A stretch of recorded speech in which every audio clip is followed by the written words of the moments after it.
Bueno, tenemos que tener en cuenta que la Guerra Civil Española es o se considera una de las primeras guerras en las que se pone en práctica un nuevo modelo de estrategia bélica que consiste en el concepto de guerra total. El concepto de guerra total se basa en el que desaparecen los conceptos clásicos de vanguardia y retaguardia, o sea, no solamente los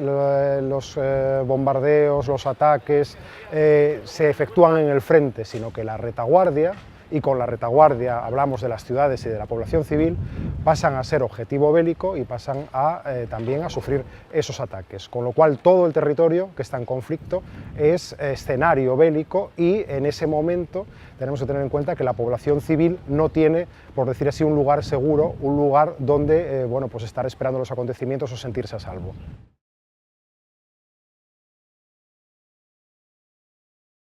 Pues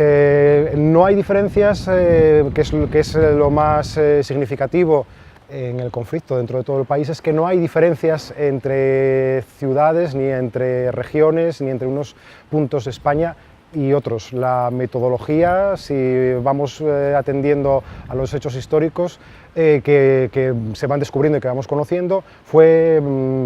por igual. O sea, de repente la población civil se vio inmersa en un conflicto, quisiese o no, y aunque estuviese separada centenares de kilómetros de los frentes de batalla.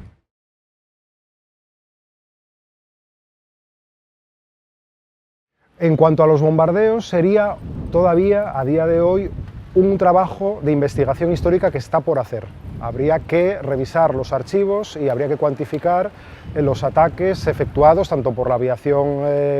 afín al bando sublevado como por la Legión Cóndor, que es también el otro partícipe de los bombardeos en Asturias. Ese trabajo estaría pendiente de hacer. Hay documentación histórica que se conserva y habría que analizarla y cuantificarla. En cuanto a los fallecidos, eso sí que podemos saber,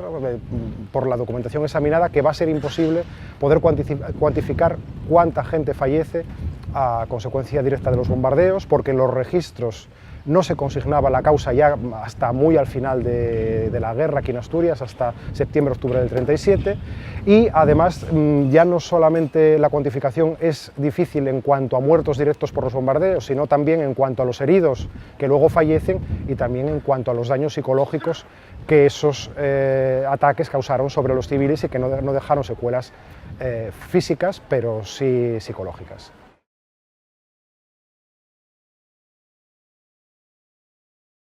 Pues la población, frente a esos ataques, lo que tuvo como reacción es la que podemos entender como más lógica. Lo primero porque era algo que los pilló totalmente por sorpresa. No esperaban ser un objetivo médico, no esperaban que unos aviones sobrevolando la ciudad les arrojasen bombas. Entonces, el primer efecto inmediato es el pánico. De hecho, durante las primeras semanas de la guerra, una vez que comienza a verse claramente que hay ataques sobre la ciudad de manera indiscriminada, lo que hace gran parte de la población es huir de la ciudad. Incluso quienes tenían posibilidades de establecerse fuera de Gijón se trasladaban a zonas rurales, y quienes no tenían esas posibilidades salían de la ciudad por la mañana y volvían por la noche durante días seguidos, ¿no? Entonces, ese pánico, ese terror, que era parte del objetivo de la estrategia bélica, es la primera reacción natural que tiene la población civil, y por otra parte ese terror causado por los ataques aéreos y marítimos sobre la población civil lo que genera es otro terror, que es el terror de la represalia. Hay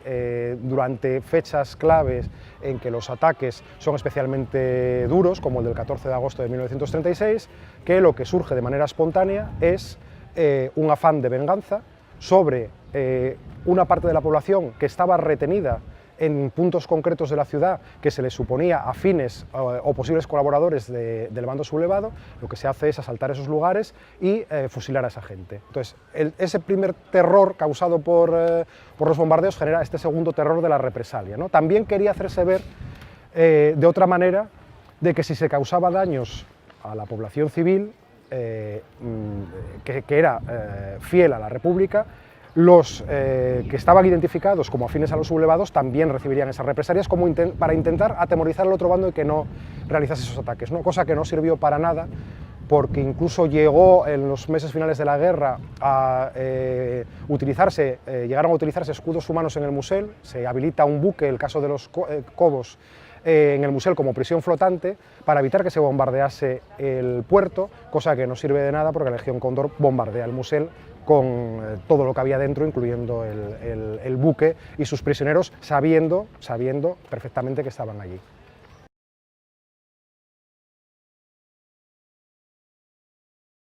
Pues mira, hay una zona muy definida durante el inicio de la guerra, que es la franja que va desde el Bibio, desde la Plaza de Toros, hasta la Avenida de los Hermanos Felgueroso, en la parte baja de Ceares, que es la que concentra los reductos de sublevados, el cuartel de Zapadores del Coto y el cuartel de Simancas, en el Colegio de la Inmaculada. Entonces, en ese kilómetro aproximado de longitud, esa zona de la ciudad sufre durante los primeros 20 días de guerra muy grandes daños, porque se concentra una cantidad importante de actividad bélica en esa zona. Luego, ya a lo largo del resto del conflicto, cuando los ataques, sobre todo los aéreos, muchos de ellos no persiguen objetivos bélicos en sí, simplemente buscan hacer daño, los daños se reparten de manera aleatoria, sin tener así ningún patrón determinado, ¿no? Sí coincide un nivel de ataque muy importante y muy constante a partir de agosto del 37 en el puerto del Musel, porque sí es un objetivo bélico clave. Y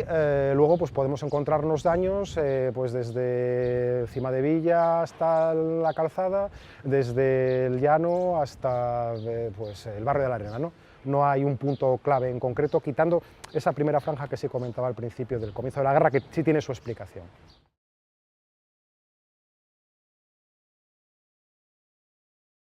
Sí, la Guerra Civil Española tiene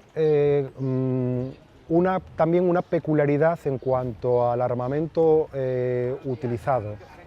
Esa peculiaridad está en que al bando sublevado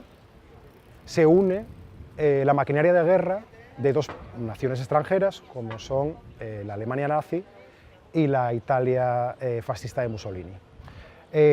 Franco recibe el apoyo de dos unidades específicas de bombardeo, de ataque aéreo, que son la Legión Cóndor alemana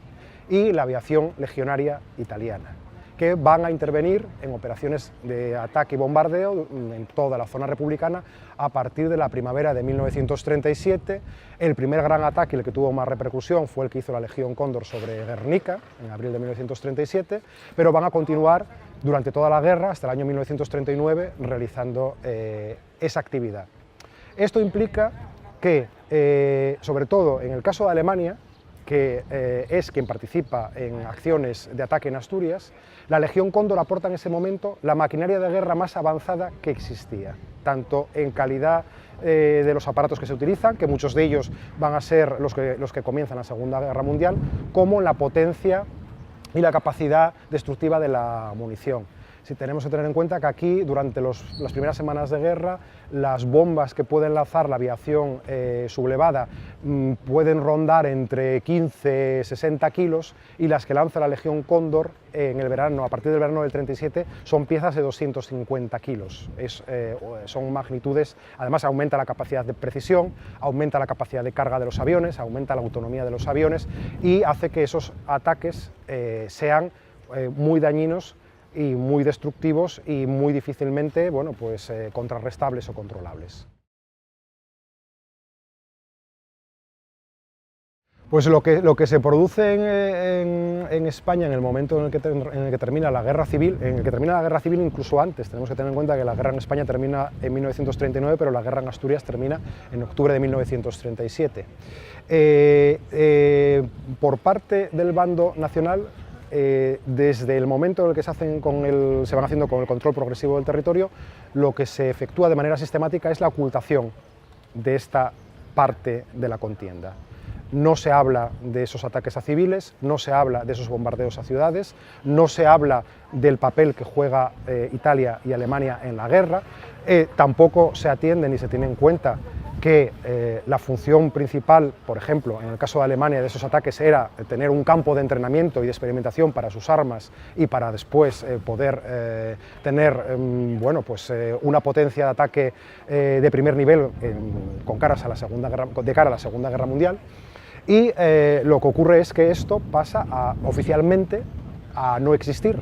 No se menciona, no hay reconocimiento hacia las víctimas civiles, en ningún momento se vuelve a mencionar y evidentemente lo que no se menciona, de lo que no se habla, no existe. De hecho, hay que tener en cuenta que en el caso concreto de Gijón no es hasta el año 2011, o sea, 75 años después de aquellos acontecimientos, cuando por primera vez se expone públicamente esta parte de la historia, ¿no? Y no es hasta el año 2016, hasta diciembre, o sea, hasta hace 80 años del inicio del conflicto, cuando por primera vez se hace un reconocimiento público expreso a las víctimas civiles de los bombardeos. Entonces, es una parte de la historia de la guerra civil que es la que afectó en mayor medida a la gente corriente, a la población civil, a la gente que nunca deja huella histórica, pero es la que menos bueno, se ha tenido en cuenta, la que menos se ha sacado a la luz y la que menos se ha valorado hasta estos últimos 10 años, si bien ahora es cierto que bueno, poco a poco se va consiguiendo poner cada cosa en su sitio y vamos teniendo un conocimiento general y completo de esos acontecimientos.